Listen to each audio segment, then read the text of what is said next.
की मेहनत, ऐसा है कि 2 साल की मेहनत है। मैंने पंचायत नहीं दिया, मैंने फाइनेंस अकाउंट असिस्टेंट पेपर दिया।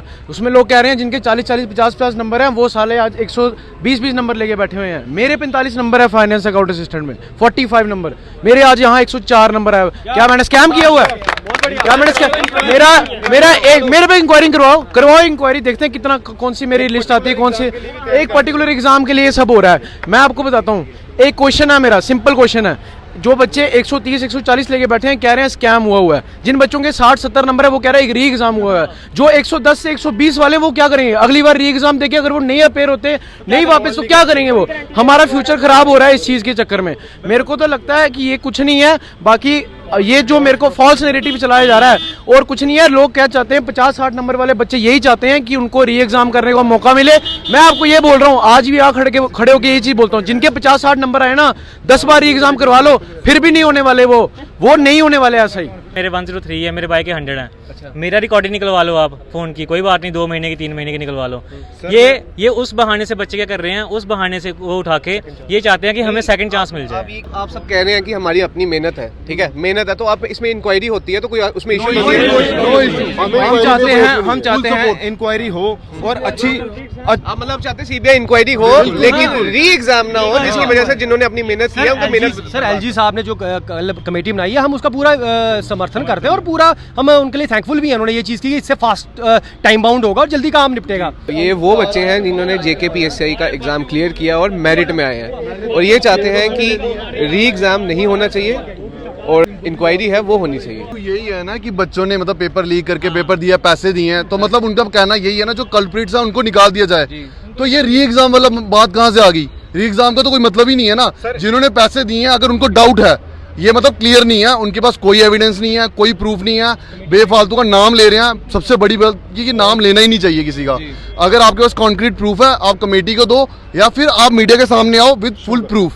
विदाउट प्रूफ आप बिल्कुल सामने मत आओ।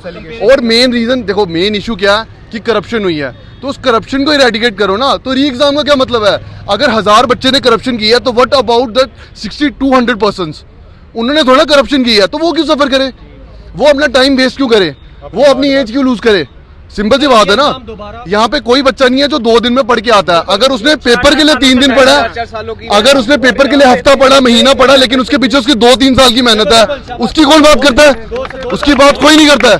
ठीक है, सब देखते हैं महीना पढ़ा, लाइब्रेरी गया। कल को क्या पता ये बोले एक कॉलेज से 50 बच्चा निकल आया। निकल सकता है यार, सबकी अपनी मेहनत है। जो मेहनत करेगा वो आएगा, जो नहीं करेगा वो नहीं आएगा। आपने नहीं की कि मैं लास्ट टाइम रिक्रूटमेंट जब JKPSCI की हुई कि तब मैं फाइनलिस्ट में था और मैं डॉक्यूमेंटेशन आउट हूँ। मैं अखनूर गांव, एक गांव है अखनूर में, मैं उस गांव से 5 बंदे सेलेक्टेड थे और 4 अभी जॉब कर रहे हैं, एक मैं था। अगर अखनूर के एक गांव में से 5 बंदे सेलेक्ट हो सकते हैं तो अखनूर में कितने गांव होंगे और कितने बच्चे होंगे, कितने एस्पायरेंट होंगे जो तैयारी कर रहा है, हार्डवर्क कर रहा है। और मैं एक बात और बोलना चाहूँगा कि एक रिक्रूटमेंट को करने के लिए मिनिमम भी 2 साल लग जाते हैं यहाँ पे J&K में, और इसी रिक्रूटमेंट को दोबारा करने के लिए 2 और ऐड करो और उसके लिए 1 साल एक्स्ट्रा बीच में गैप, जो इंक्वायरी बैठेगी एक्स्ट्रा वगैरह, मिसलिनियस टाइम जो लगेगा, और हमारे फिजिकल के लिए कोप अप करना हमारे लिए आगे टाइम के लिए बहुत मुश्किल होगा। इसलिए हम चाहते हैं ये री एग्जाम दोबारा ना हो और ये फेयर इंक्वायरी हो के जो कल्प्रिट्स उनको बाहर किए जाए और एक सिलेक्शन लिस्ट जल्दी से जल्दी आनी चाहिए। सर आज हम यहाँ पे सारे इसलिए इकट्ठा हुए हैं, जो सर गवर्नर सर ने कल बोला है कि हम कमेटी बिठाएंगे और रिगार्डिंग उसके जो भी डिसीजन होगा उसके बाद हम ये पूरी रिक्रूटमेंट स्क्रैप करेंगे। सर हम सारे इकट्ठे हुए हैं, उसके खिलाफ इकट्ठा हुए हैं, क्योंकि जो नैरेटिव चला रहे हैं बच्चे की री एग्जाम करना है, और कुछ वो टेलीग्राम ग्रुप्स की वजह से हो रहा है। अच्छा। ज़्यादा नहीं है, कुछ जो ये वही कोई 100-200 बंदे की वजह से हो रहा है। तो उस बेसिस पे हम यहाँ पे इकट्ठा हुए हैं और अब रिक्वेस्ट हमारी यही है कि हम री एग्ज़ाम फिर से नहीं देंगे, क्योंकि इसके लिए बड़ी सारी मेहनत लगती है। मैं पहले जॉब करता था, जॉब छोड़ के मैंने ये स्टार्ट की है और बार बार ये चीज़ हमसे नहीं होती है। कितने सालों से मेहनत कर रहे थे? सर 2 साल लगातार हो गए हमें मेहनत करते हुए, जब से कोविड स्टार्ट हुआ था तब से। और ये एक और फाल्स नैरेटिव ये चला रहे हैं कि अखनूर, जोड़ियाँ, खोड़ वाली साइड से एक ये रूमर सुनने में है जी, कि एक ही लाइब्रेरी अखनूर में कि 60 बच्चे जो हैं। सर वो लाइब्रेरी का मुझे कोई आइडिया नहीं है। सर मैं जानता हूँ उस लाइब्रेरी को, मैं अखनूर रीजन का हूँ और मेरे नोन में ऐसे बंदे भी हैं जो उस लाइब्रेरी में पढ़ते हैं और नहीं फॉल कर पाए मेरिट में, और कुछ ऐसे भी हैं जो अपनी मेहनत से फॉल कर रहे हैं। अच्छा। तो अब उनके लिए कमेंट करना कि वो हमारे पास प्रूफ होगा तो ही हम बोल पाएंगे हाँ ये धांधली से आए हैं, किस तरीके से आए हैं, हम उन पे कमेंट नहीं कर सकते। और हर बंदा अपने घर में क्या कर रहा है, किस तरह से वो अपनी मेहनत हार्डवर्क कर रहा है, मतलब वो चेक नहीं कर रहे हैं जाके कि किस तरह से किस कंडीशंस में, किस सर्कमस्टांसेस में वो अपनी एफर्ट कर रहा है। लिस्ट आई है वो आप सबने भी लिस्ट देखी होगी, इन्होंने भी कल जो बच्चे आए थे जो प्रोटेस्ट कर रहे थे उन्होंने दिखाया, जैसे कि मतलब एक फादर का नाम नहीं लेना चाहूंगा, एक ही फादर के 1 2 3 फिर 2 वो सेम सर आप मुझे बताइए क्या ये फर्स्ट टाइम हुआ है? आप पिछली लिस्टें जितनी भी हुई हैं आप चेक कीजिए,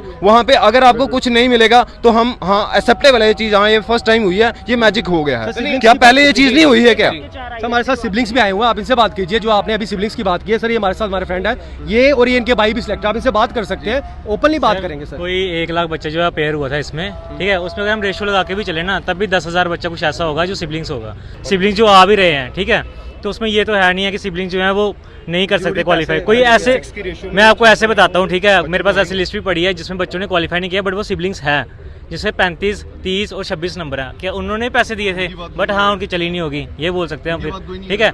हम मेरे 103 है, मेरे भाई के 100 हैं। अच्छा। मेरा रिकॉर्डिंग निकलवा लो आप फ़ोन की, कोई बात नहीं, 2 महीने की 3 महीने की निकलवा लो। ये उस बहाने से बच्चे क्या कर रहे हैं, उस बहाने से वो उठा के ये चाहते हैं कि हमें सेकंड चांस मिल जाए। आप ये क्या चाहते हैं? ये बच्चे कौन से थे? मतलब ये वो बच्चे थे जिनकी लिस्ट में नाम नहीं आया? बॉर्डर लाइन पे हैं, या तो वो बॉर्डर लाइन पे हैं या वो फॉल नहीं कर रहे हैं, उनको लास्ट लिस्ट में, मेन लिस्ट में मेकअप होने का चांसेस कोई नहीं लग रहे हैं, तो वो चाहते हैं कि री एग्जाम फ्रेम हो और हमें एक बार फिर से चांस मिल जाए। और उनको लगता है कि या तो मेरिट में फॉल नहीं कर रहे, वो फॉल्स नैरेटिव चला के या फॉल्स प्रोपेगेंडा चला के वो कुछ बच्चों को टारगेट करके उनको एडिट करके वो ला रहे हैं सामने, ताकि वो बच्चे उनके नज़र में आए और एक साइकोलॉजिकल इम्पैक्ट बनाया जाए पूरे सोशल मीडिया पे या फिर कुछ बच्चों पे। जैसे आप सब कह रहे हैं कि हमारी अपनी मेहनत है, ठीक है, मेहनत है, तो आप इसमें इंक्वायरी होती है तो कोई उसमें इशू नहीं है। हम चाहते हैं इंक्वायरी हो और अच्छी मतलब चाहते सीबीआई इंक्वायरी हो लेकिन री एग्जाम ना हो, जिसकी वजह से जिन्होंने अपनी मेहनत की है उनको मेहनत। सर एलजी साहब ने जो कमेटी बनाई है हम उसका पूरा समर्थन करते हैं और पूरा हम उनके लिए थैंकफुल भी हैं, उन्होंने ये चीज़ की इससे फास्ट टाइम बाउंड होगा और जल्दी काम निपटेगा और लिंगर ऑन नहीं होगी। सर जैसे हमने अभी देखा कि यूपी में भी, हाँ यूपी में भी ऐसा हुआ था, यूपी में भी बच्चे आए थे सामने जो कल्प्रिट थे, उनको उन्होंने बाहर निकाल दिया और वही लिस्ट को रिवाइज किया गया। हम भी यही चाहते हैं कि हमारी लिस्ट रिवाइज हो। आप देखिए 50 बच्चों की करके जो 7200 बच्चा है उसमें 50 बच्चे हैं जो कल्प्रिट होंगे भी कि नहीं होंगे वो हमें नहीं पता, ठीक है, वो भी वो फास्ट रूमर फैला रहे हैं, उसकी वजह से 7100 जो बच्चा है वो क्यों सफर करेगा? इंक्वायरी हो जाए, हाँ जी उसकी हो जाए, वो डेफिनेटली इंक्वायरी होनी उनको बाहर निकाल दिया जाए। लास्ट हमारा यही है, हम जब सारे इकट्ठे हुए हैं कि एलजी साहब से रिक्वेस्ट है कि जो भी इंक्वायरी है उसमें हम सारा साथ देंगे, सिर्फ हमारा ये एक ही है कि कल्प्रिट्स को बाहर करके लिस्ट को रीफ्रेम करके और हमारा पीटी जल्दी कराया जाए ताकि इन अनएम्प्लॉयमेंट खत्म की जाए। री एग्जाम जो एक है उसमें हमारा टाइम वेस्ट हो। एग्जाम के आप सारे ही